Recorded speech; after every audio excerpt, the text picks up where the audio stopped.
மதிப்புக்கும் மரியாதைக்குரிய மாண்புமிகு பொதுப்பணித்துறை அமைச்சர் சகோதரர் ஆதவ அர்ஜுனா, மதிப்புக்கும் மரியாதைக்குரிய வருவாய்த்துறை அமைச்சர் அண்ணன் KS, மதிப்புக்கும் மரியாதைக்குரிய மாண்புமிகு உணவு மற்றும் உணவுப் பொருள் வழங்கல் துறை அமைச்சர் சகோதரர் வெங்கட்ராமன், மதிப்புக்கும் மரியாதைக்குரிய பள்ளி கல்வித்துறை அமைச்சர் சகோதரர் ராஜ்மோகன், சட்டமன்ற உறுப்பினர் அருள் பிரகாசம், சகோதரர் கருப்பையா மற்றும் பத்திரிகையாளர் விவேக் மற்றும் உங்களுக்கு பிடித்தமான சட்டமன்ற உறுப்பினர் PLA ஜெகநாத் மிஸ்ரா மற்றும் மேடையிலே அமர்ந்திருக்கும் பெரியோர்கள் மற்றும் இங்கு தளபதி நெஞ்சில் குடியிருக்கும் உங்கள் அனைவருக்கும் தமிழ்நாடு முதலமைச்சர் சார்பாக வருக வருக என்று நான் வரவேற்கிறேன். இங்கே எல்லாமே நீங்கள் பார்த்தீங்கன்னா எல்லாமே மேடையில் இருக்கிறவங்க எல்லாமே பேச்சாளர். சரி, பத்திரிக்கையாளர் விவேக் சார் வந்தாருன்னு பார்த்தீங்கன்னா அவரும் 2-3 நிமிஷம் கொடுத்தாலும் சரி அவரும் வெளுன்னு வெளுக்கிறாரு. எங்கள் ராஜ்மோகன் அண்ணன்ட்ட சொல்லவே வேண்டியதில் அவர் பேசி எல்லாத்தையும் பார்த்துருவார். நான் எதெல்லாம் பேசணும்னு நினைக்கிறேன் என்னுடைய சகோதரர் ஆதவ அர்ஜுனா அருமையாக அழகாக பேசி எல்லாத்தையுமே முடிச்சுடுவார். நான் கடைசியாக வந்து என்ன பேசுகிறதுன்றது யோசனை எனக்கு இருக்கும். ஏதோ அவங்க பேசுறதெல்லாம் வச்சு 1-2 சேர்த்து வச்சு பேசி என்னுடைய பேச்சை வந்து எதாவது பேசிடுவேன். ரொம்ப ஜாக்கிரதையாக வேறு பேசணும். இல்லை அப்படின்னா அதில் வேறு எதையாவது ஒன்றுனா இப்படி பேசினேன் அப்படி பேசினெல்லாம் எதையாவது ஒன்று வரும். ஒன்று நான் உங்களுக்கு சொல்லிக்கொள்கிறேன். நம்மளுடைய முதலமைச்சர் அவர்கள் ஊழல் இல்லாத ஆட்சியை தந்து கொண்டு இருக்கிறார். அது இன்னும் 20 வருடத்திற்கு அந்த ஊழல் இல்லாத ஆட்சி நடைபெறும் என்பதை தெளிவாக நாங்கள் தெரிவித்துக் கொள்கிறோம். மேலும் எங்கள் பேரை சொல்லி நான் டிரான்ஸ்ஃபர் வாங்கி தரேன், நான் டெண்டர் உனக்கு வாங்கி தரேன் அப்படின்னு யாராவது சொன்னால் அவங்கள கட்டி போட்டு வச்சுருங்க. போலீஸுக்கிட்ட சொல்லுங்கள், உடனே வந்து பிடிச்சிப்பாங்க. ஏன்னா எங்களோட எல்லாருமே வருவாங்க, எல்லாருமே எங்கள் கூட ஃபோட்டோ எடுப்பாங்க.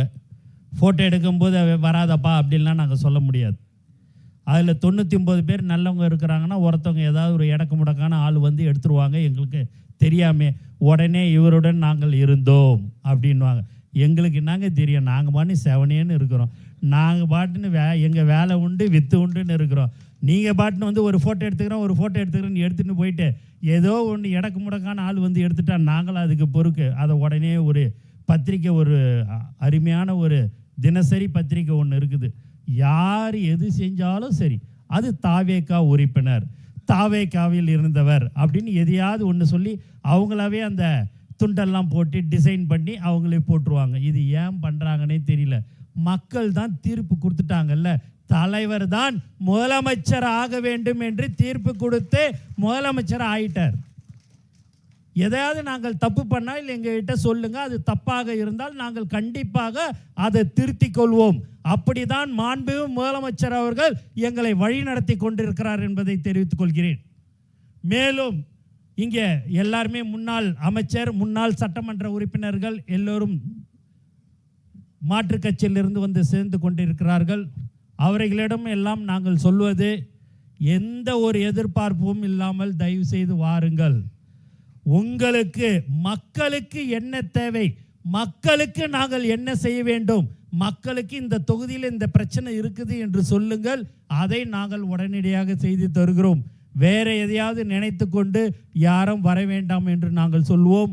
அவர்கள் சொல்வார்கள், நாங்கள் அப்படி நினைக்கவில்லை, எங்களுக்கு ஒரு தூய்மையான ஆட்சியை முதல்வர் அவர்கள், தமிழ்நாடு முதலமைச்சர் அவர்கள் கொடுத்து கொண்டிருக்கிறார். அவருக்காக தான் நாங்கள் உங்கள் கட்சியில் சேர்கிறோம். எங்களுக்கு எந்த ஒரு எதிர்பார்ப்பும் தேவையில்லை என்று சொல்லக்கூடிய நல்ல மனிதர்கள் தான் முன்னாள் அமைச்சர்களும் முன்னாள் சட்டமன்ற உறுப்பினரும் எங்களுடன் இணைந்து பணியாற்ற வேண்டும் என்று வருகிறார்கள். கண்டிப்பாக அவர்களுடைய அனுபவத்தை என்னெல்லாம் துறை சம்பந்தமாக அவர்களுக்கு தெரிந்த விஷயத்தை நாங்கள் அதை நல்ல விஷயத்தை எல்லாத்தையுமே நாங்கள் எடுத்துக்கொள்வோம். யாரையும் எங்களுடைய இது இப்போ சகோதரர் விவேக் சொன்னார் ஒரே நிமிஷத்தில் மேடையில் ஏற்றணும் பேசணும்னு. அப்படி இல்லை. யாருக்கெல்லாம் திறமைகள் இருக்கிறதோ அவர்களுக்கு தமிழக வெற்றி கழகத்தில் கண்டிப்பாக வாய்ப்புகள் வழங்கப்படும். உங்களுடைய சகோதரர் சட்டமன்ற உறுப்பினர் நம்மளுடைய மிஸ்ரா அண்ணன் பார்த்தீங்க அப்படின்னா ஒரு நாள் என்னையும் சகோதரர் ஆதவ அர்ஜுனாவையும் பார்த்தாரு. அதுக்கு முன்னாடியே பார்த்தாரு. என்னை முதல்ல வீட்டில் வந்து அண்ணன் வந்து பார்த்தாரு. வீட்டில் தானே பார்த்தீங்க? வீட்டில் வந்து பார்த்தாரு. அப்படியே அண்ணன் அண்ணன் வரும்போதே ஒரு 10 பேரோட வந்து பயங்கரமாக துண்டு கிண்டெல்லாம் போட்டுன்னு வந்தார். என்னடா இது அண்ணன் இப்படி வராரு அப்படின்னு நான் நினச்சேன். அதுக்கடுத்த எங்களுடைய அலுவலகத்துக்கு வந்தார். என்னையும் இப்போ நம்ம சகோதரர் ஆதவ அர்ஜுனா அவர்களையும் பார்த்தாரு. ஆமாம்,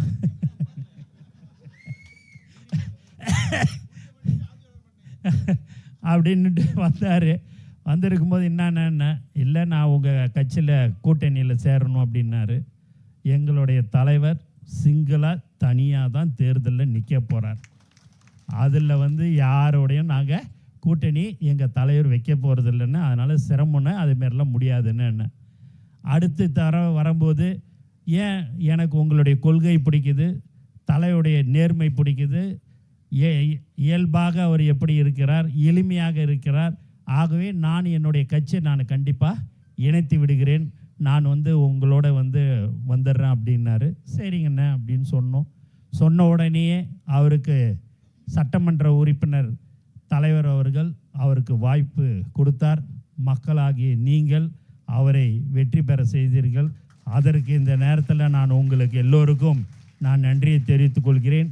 ஆனால் ஒன்றுங்க, 234 தொகுதி வேட்பாளர்லாம் நாங்கள் இல்லைங்க, முழுக்க மாண்புமிகு முதலமைச்சர் தலைவர் தாங்க. நான்லாம் நீங்கள் பார்த்தீங்கன்னா என்னுடைய தொகுதி மக்கள், டி நகர் தொகுதி மக்களுக்கு நான் எல்லா இடத்துலையுமே நான் நன்றி சொல்வது ஏனென்று சொன்னால் எனக்கு ஓட்டு போடலைங்க, தலைவர் மாண்புமிகு தமிழ்நாடு முதலமைச்சருக்காக தான் எனக்கு ஓட்டு போட்டாங்க. நான் 4 தாங்க பிரச்சாரத்துக்கு போனேன். என் தலைவரை நம்பி ஓட்டு போட்டாங்க. அந்த மக்களுக்கு நாங்கள் கண்டிப்பாக சேவை செய்வோம். அதேபோல் நீங்கள் எல்லோரும் எங்கள் தலைவரை நம்பி வந்திருக்கிறீர்கள். உங்களுக்கு உண்டான பதவிகள் எங்களுடைய மாவட்ட செயலாளர்களுடன் கலந்து பேசி, ஒன்றியம் நகரம் எல்லோருடையும் கலந்து பேசி உங்களுக்கு உண்டான பதவியை மாண்புமிகு முதலமைச்சர் அவர்கள் கண்டிப்பாக வழங்குவார்கள் என்பதையும் நான் தெளிவாக தெரிவித்துக் கொள்கிறேன். மேலும் நான் ஒரு மேடையிலும் சொல்வது எல்லாம் 30-32 வருஷமாக எங்களுடைய தோழர்கள் உழைத்து கொண்டிருக்கிறார்கள். இன்று வரை எந்த ஒரு எதிர்பார்ப்பும் இல்லாமல் 32 வருடத்துக்கு முன்பாக தலைவர் தான் முதலமைச்சர் ஆவார் என்று அவர்களுக்கு தெரியாது. அன்று சைக்கிளில் போய் கொடி கட்டி தோரணம் கட்டி இன்றைக்கி தலைவர் முதலமைச்சராக வந்திருக்கும் போது கூட சரி, எங்ககிட்ட அண்ணன் இது ஓணும் அது ஓணும்லாம் எதுவுமே கேட்கல. எங்கள் அண்ணன் முதலமைச்சர் ஆகிட்டார்ன்ற ஒரு சந்தோஷம்தான் எங்களுடைய தோழர்களுக்கு இருக்கிறது. அதே போல் நீங்களும் அந்த தோழர்களாகிய நீங்கள் அவர்களுடன் இணைந்து நீங்கள் செயல்பட வேண்டும் என்று மட்டும்தான் நான் உங்களை கேட்டுக்கொள்கிறேன். உங்களுக்கு பஞ்சாயத்து தேர்தலையும் கண்டிப்பாக தலைவர் அவர்கள் உங்களுக்கு வாய்ப்பு வழங்குவார் என்பதையும் தெரிவித்துக் கொள்கிறேன். ஆகவே நாம் ஒரு குடும்பம், அண்ணன் மிஸ்ரா அவர்கள் சொன்னது போல ஒரு குடும்பமாக நாம் எல்லோரும் இருந்து, அவர் ஒரு சட்டமன்ற உறுப்பினர் ஆகிட்டார். ஆன பிறகு சரி ஏன் கட்சியை இணைக்கணும்னு கூட அப்படியே பேசான்னு இருந்திருக்கலாம். அவனா சொன்னதை நாங்கள் செய்ய வேண்டும் என்று அவர் இந்த கட்சியை இணைத்திருக்கிறார். அவர்களுக்கு எப்போதும் நாங்கள் உறுதுணையாக இருப்போம். ஆனால் எங்கள் அண்ணனை பார்த்தேன், ட்ராக் பேண்ட் ஷூட்லாம் போட்டுன்னு குப்பை கிப்பெல்லாம் வாரிக்கின்னு அந்த இடத்தெல்லாத்தையும் சுத்தப்படுத்தினார். நான் அப்படிலாம் சுத்தம் செஞ்சு தான் நான் சட்டமன்ற உறுப்பினராக தலைவருடைய முகத்தை காமிச்சு வந்தேன். அதே பாடியில் எங்கள் அண்ணன் அதை செய்கிறார். உண்மையாகவே அந்த தொகுதிக்கு நிரந்தர சட்டமன்ற உறுப்பினராக இருப்பார் என்பதையும் இந்த நேரத்தில் தெரிவிச்சுக்கிறேன். யார் ஒருவர் மக்களுக்கு சேவை செய்கிறார்களோ அவர்கள்தான் நிரந்தரமான ஒரு சட்டமன்ற உறுப்பினராக இருப்பார். கடந்த 30-32 வருடமாக ரசிகர் மன்றமாக, நற்பணி மன்றமாக, மக்கள் இயக்கமாக இன்று தமிழக வெற்றி கழகம் இருந்து கொண்டிருக்கிறது. மக்கள் சேவை செய்து கொண்டிருந்த 32 வருட சேவையை தலைவர் தளபதி அவர்கள் செய்து கொண்டிருந்தார். இன்று தலைவர் தான் முதலமைச்சராக அமர்ந்திருக்கிறார். இன்னும் 20 வருடம் இல்லை 25 வருடமாக இருந்தாலும் தலைவர் தான் தமிழ்நாட்டின் முதலமைச்சராக இருப்பார். ஆகவே நாங்கள் எல்லோரும் உழைக்க தயார். உங்களுடைய ஊரில், உங்களுடைய தொகுதியில், உங்களுடைய பகுதியில், ஒன்றிய நகரம் எந்த ஒரு சின்ன விஷயமாக இருந்தாலும் சொன்னால் எங்களுடைய அமைச்சரவை சட்டமன்ற உறுப்பினர் நாங்கள் எல்லோரும் எங்களுடைய தொகுதியில் நாங்கள் எப்படி வேலை செய்வோமோ அதே போல் 234 தொகுதியிலையும் நாங்கள் அந்த பணியாற்றுவோம் என்பதை உங்களுக்கு மகிழ்ச்சியுடன் தெரிவித்துக் கொள்கிறோம். மேலும் முதல்வர் அவர்கள் சொன்னது போல் ஆதவ அர்ஜுனா சகோதரர் எல்லாத்தையும் பேசிட்டார். எலக்ட்ரிசிட்டியை பேசிட்டார், கல்வித்துறையை பேசிட்டார், உணவுத்துறையை பேசிட்டார், எல்லா டிபார்ட்மெண்ட்டை பற்றியுமே பேசிட்டார். ரொம்ப சந்தோஷம். ஏன்னா விளக்கம் கரெக்டாக எல்லாத்துக்குமே கொடுத்தாரு. நாங்கள் கண்டிப்பாக யாரும் ₹1 பணம் வாங்காமல் எல்லா மக்கள் பிரச்சனைகளை நாங்கள் ₹1 பணம் வாங்க மாட்டோம். அப்படி வாங்கினால் நாங்கள் இந்த பதவியில் இருக்க விடமாட்டார் எங்கள் தலைவர் தளபதி. எங்கள் தலைவர்ன்றது நம் தலைவர், நம் முதலமைச்சர் இனி யாரையும் விடமாட்டார். அதனால் நாங்கள் மக்களுக்கு சேவை செய்ய வந்திருக்கிறோம். நீங்கள் கவலையே பட வேணாம். என்னடா இது மாற்றுக் கட்சியிலேருந்து வந்திருக்கிறோமே, இன்னொரு கட்சியில் இணையிறோமே அப்படிலாம் நினைக்க வேணாம். நீங்கள் எப்போது எங்களுடைய அலுவலகத்தில் விட்டீர்களோ எங்களுடைய குடும்பத்தை சேர்ந்தவர்கள் நீங்கள். உங்களுக்கு நாங்கள் எப்போதும் உறுதுணையாக இருப்போம் என்பதையும் தெரிவித்துக் கொள்கிறோம். ஏன்னா சில பேர் அப்படியே பயத்திலேயே உக்காந்துக்கிற மாதிரி தெரியுது. என்னடா இங்கே வந்துட்டோமே, நமக்கு ஏதாவது வேலை நடக்குமா நடக்காதான்னு. மக்களுக்கு என்ன தேவைன்னு நீங்கள் சொன்னீங்கன்னா அதை எல்லாமே செஞ்சு தருவோம். உங்களுடைய பர்சனலான வாழ்க்கையில் ஏதாவது தேவை என்றாலும் நாங்கள் செய்து தருவோம் என்பதையும் தெரிவித்துக் கொள்கிறோம். நாங்கள் ஊழல் செய்ய மாட்டோங்க, தெளிவாக சொல்லிடுறோங்க, திட்டவட்டமாக சொல்லிடுறோம். எங்ககிட்ட அதெல்லாம் எதிரே பார்க்காதீங்க. டெண்டர் கிடைக்குமா, அது கிடைக்குமா, இது கிடைக்குமாலாம் எதிர்பார்க்காது. மக்களுக்கு என்ன செய்யணும்னு நினைக்கிறீங்களோ அதை நாங்கள் செய்து கொடுக்கறதுக்கு தயாராக இருக்கிறோம். அதில் எந்த மாற்றமும் கிடையாது. இளைஞர்களுக்கு வேலை வாய்ப்பில் கண்டிப்பாக நேர்மையாக வேலை வாய்ப்புகள் வழங்கப்படும். அதில் மாற்று கருத்தே இருக்காதுங்க. கண்டிப்பாக எந்த துறையிலையும் யாரும் எந்த ஒரு அமைச்சர் பெருமக்களும் நாங்கள் தவறு செய்ய மாட்டோம் என்பதை மீண்டும் மீண்டும் நான் சொல்லிக்கொள்கிறேன். ஒவ்வொரு மேடையிலையும் அதை சொல்லிக்கிறேன். ஏன்னா எல்லாருமே மனிதர்கள் தான். யாரும் எந்த விதத்திலையும் தவறு செய்யக்கூடாது.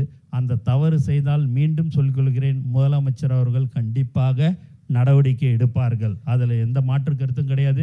அசம்பிளியில் பார்த்தீங்கன்னா இது வரைக்கும் ஒரு 7-8 பேரை பிடிச்சி கொடுத்துருக்குறோம். என்னான்னு கேட்டால் எனக்கு அவரை தெரியும், இவரை தெரியும், நான் இந்த இதை வாங்கித்தரேன், டிரான்ஸ்ஃபர் வாங்கித்தரேன், டெண்டர் வாங்கித்தரேன்னு சொல்லி ஒரு 7-8 பேரை பிடிச்சி போலீஸில் கொடுத்துருக்குற ஒரே கட்சி தமிழக வெற்றி கழகம் மட்டும்தான். அதனால் நீங்கள் எதை பற்றியும் திரும்ப திரும்ப சொல்கிறேன், கவலையெல்லாம் படாதீங்க, ஃப்ரீயாக இருங்க. நம்மளுடைய கட்சி, நம்மளுடைய தலைவர், நம்மளுடைய தமிழக வெற்றி கழகம் எப்போ எது வேணுனாலும் எப்போ வேணாலும் 24/7 நீங்கள் எப்போ எது தேவையாக இருந்தாலும் எங்களிடம் சொல்லுங்கள். உங்களுக்கு உண்டான அனைத்து மக்களுக்கு தேவையான அனைத்து உதவிகளையும் கண்டிப்பாக எந்த பிரச்சனையாக இருந்தாலும் உங்கள் ஊரில் கண்டிப்பாக செய்து தரப்படும் என்று மீண்டும் மீண்டும் நான் தெரிவித்துக் கொள்கிறேன். அதனால் அண்ணன் ஏரி விஷயம்லாம் சொல்லியிருக்கிறார். அதை கண்டிப்பாக உங்களுடைய தொகுதியில் கண்டிப்பாக அது செய்து தரப்படும் என்றதை அண்ணனிடம் நான் தெரிவித்துக் கொள்கிறேன். மேலும் அந்த ஏரியெல்லாம் தூர் வாரணும், அது எல்லாமே அதுக்குண்டான வேலைகள் நடைபெற்று கொண்டிருக்கிறது. அந்த தூர் வாடுறதில் நீங்கள் பார்த்தீங்கன்னா கமிட்டி மாதிரி போட்டு அங்கே படித்த இளைஞர்கள் 3 பேர் 2 மகளிரை போட்டு அதில் எந்த விதமான தவறும் நடக்காத அளவிற்கு அந்த ஊரில் இருக்கிறவங்களுக்கே 5 பேர் அவங்கள நாம் நியமிக்க போகிறோம் என்பதையும் இந்த நேரத்தில் நாங்கள் தெரிவித்துக் கொள்கிறோம். அதனால் தூர் வாரும்போது சமூக ஆழ்வர் இவங்களும் நீங்கள் அதுக்கு அடுத்தபடியாக யார் யாரெல்லாம் சேவை செய்ய வேண்டும் என்று நினைக்கிறீர்களோ அவர்களும் அதில் கலந்து கொள்ள வேண்டும் என்று ஒரு வேண்டுகோளாகவே நான் வைக்கிறேன் என்பதையும் தெரிவித்துக் கொள்கிறேன். ஆகவே நாங்கள் மக்களுக்கு எப்போதும் நாங்கள் சேவை செய்ய தயாராக இருக்கிறோம் என்பதை திட்ட தெரிவித்துக்கொண்டு இங்கே வந்திருக்கிற உங்கள் அனைவரும்